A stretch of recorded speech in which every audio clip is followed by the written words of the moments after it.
Sport fairing 150cc biasanya adalah motor pertama yang dipilih bikers ketika mereka mulai tertarik pada motor sport fairing, di mana motor ini menjadi pijakan pertama sebelum beranjak di kelas yang lebih tinggi seperti Sport 250cc, 600cc, dan seterusnya.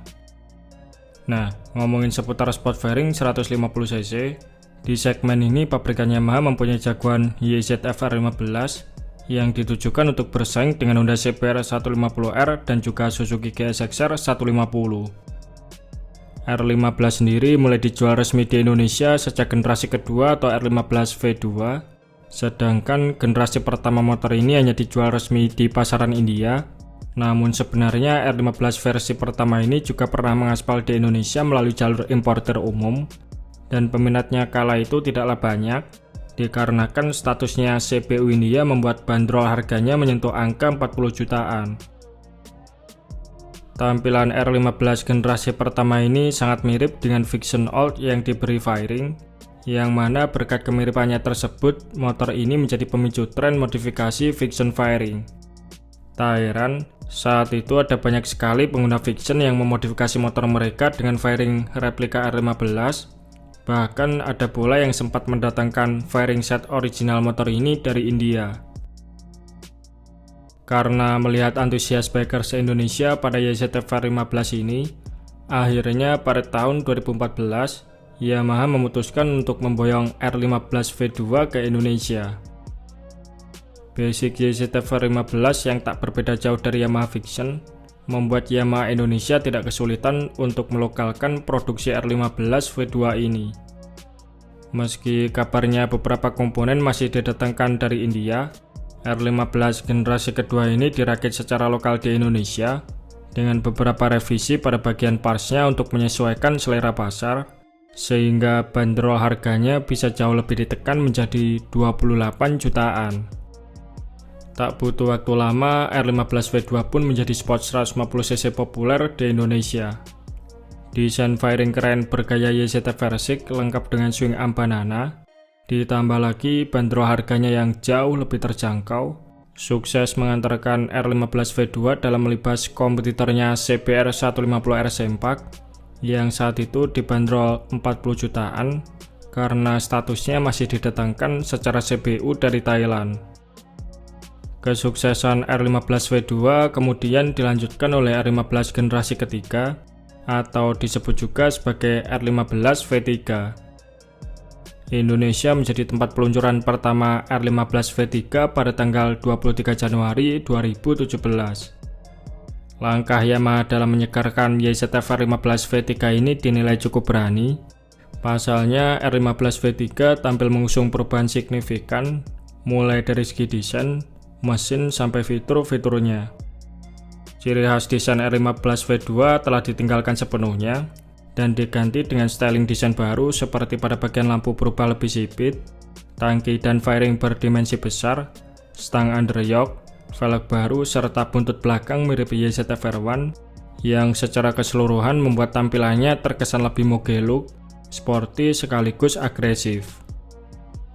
Kemudian, ubahan dari sektor permesinan R15 V3 adalah kapasitasnya yang diperbesar menjadi 155cc, berikut throttle body dari semula 28 mm menjadi 30 mm, lalu penyempatan teknologi VVA untuk memaksimalkan performa mesin di skala rentang RPM, serta penambahan teknologi assist and slipper clutch, dengan fungsi utama untuk meringankan tarikan kopling sekaligus mencegah terjadinya slip roda belakang saat melakukan engine brake.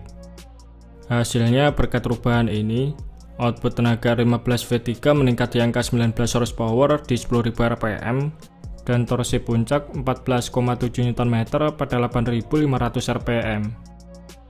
Selain itu, motor ini juga disempurnakan dengan fitur-fitur baru seperti lampu LED, hazard, speedometer full digital, serta suspensi depan tipe upside down, membuatnya terkesan lebih menonjol dari rival sekelasnya yang rata-rata masih menggunakan suspensi depan teleskopik. Menariknya, suspensi upside down R15 V3 ini tidak disematkan pada R15 V3 versi India, karena R15 V3 versi India yang dirilis 2 mingguan setelah versi Indonesia ternyata masih menggunakan suspensi depan tipe teleskopik. Saat perilisannya, R15 V3 sempat mendapatkan kritikan karena Yamaha membandrolnya 35 jutaan atau lebih mahal 5 jutaan dari R15 V3, sekaligus menjadi sportsback 150cc termahal di kelasnya pada saat itu. Hal tersebut tak lain disebabkan karena kemunculan motor ini bertepatan dengan perilisan GSX-R 150R yang hadir menawarkan mesin powerful serta fitur kunci keyless dengan bandrol harga jauh lebih terjangkau yaitu 29 jutaan. Namun di sisi lain ada yang kurang setuju dengan kritikan ini lantaran perubahan all-out yang dilakukan Yamaha pada R15 V3 dinilai masih cukup masuk akal dengan bandrol harganya. Alhasil meski harganya paling mahal, berkat keunggulan yang dimilikinya, R15 V3 tetap bisa bersaing secara kompetitif dan menjadi salah satu sport fairing 150cc yang cukup diidolakan.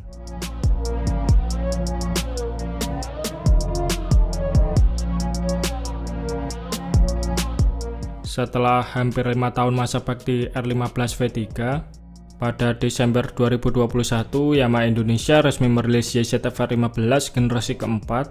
Setelah 3 bulan sebelumnya, motor ini dirilis duluan di negara India pada September 2021. Di generasi keempat ini, R15 kembali hadir dengan perubahan total. Kali ini Yamaha mencoba menerapkan garis desain baru yang terinspirasi dari kakaknya YZF-R7. Namun, ada beberapa detail dari perubahan desain ini yang menjadi sorotan. Di antaranya adalah bentuk tangki mengecil dengan tonjolan terlalu tinggi di bagian depan, yang terkesan membuatnya kurang gagah, serta posisi silinder knalpot terlalu ke bawah yang dinilai mengurangi aura sportinya.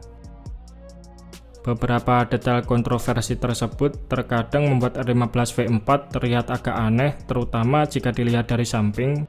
Namun bukan berarti desain ini jelek, karena secara keseluruhan R15 V4 tetap terlihat keren mengingat kemiripannya dengan sang kakak YZF-R7. Kemudian perubahan besar lain dari R15 V4 ini adalah penambahan fitur-fitur canggih seperti halnya pengereman ABS dual channel, quick shifter, traction control, smartphone connectivity, dan juga speedometer dengan mode standar dan mode track yang selangkah lebih canggih dari kompetitor sekelasnya. Sementara untuk sektor permesinan, motor ini masih menggunakan basis yang sama dengan R15 V3, yaitu SOHC 155cc VVA 6 speed dengan klaim tenaga yang juga masih sama. Saat ini Yamaha Indonesia menawarkan R15 V4 dengan 3 varian pilihan, yaitu R15 Connected Non-ABS yang dibanderol Rp40.175.000, kemudian R15 Connected ABS yang sudah dibekali quick shifter, ABS dual channel, serta traction control dengan bandrol harga 44,8 jutaan, serta R15 M-World GP Edition dengan grafis warna spesial yang dibanderol 44,9 jutaan. Sayangnya kehadiran R15 V4 dengan segala kecanggihannya ini tidak serta-merta membuat penjualannya laris manis. Bahkan setelah kurang lebih 3 tahun masa baktinya, keberadaan R15 V4 saat ini cukup jarang terlihat di jalanan karena disinyalir penjualan R15 V4 cenderung lebih seret ketimbang R15 generasi sebelumnya. Nah, dari semua generasi YZF-R15 yang pernah mengaspal di Indonesia ini, kira-kira R15 generasi manakah yang paling teman-teman sukai?